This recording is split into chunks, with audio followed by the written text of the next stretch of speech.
دنیا بھر میں ہر سال سرنجز کے غلط استعمال کے باعث 33,877 افراد ہیومن امیونو ڈیفیشنسی وائرس یعنی HIV کا شکار ہوتے ہیں۔ تو اس سے بچاؤ کے لیے آپ کیا کر سکتے ہیں؟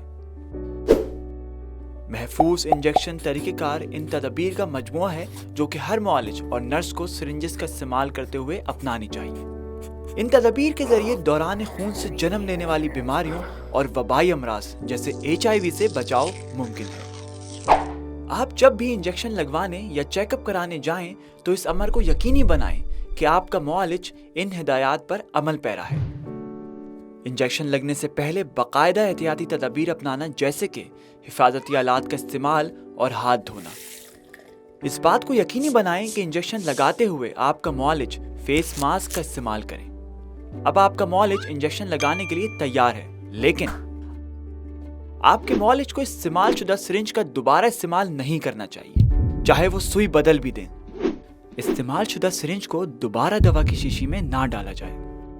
ادویات کے وہ پیک جو ایک بار استعمال کے ہوں ان کو ایک سے زیادہ مریض پہ استعمال نہ کیا جائے۔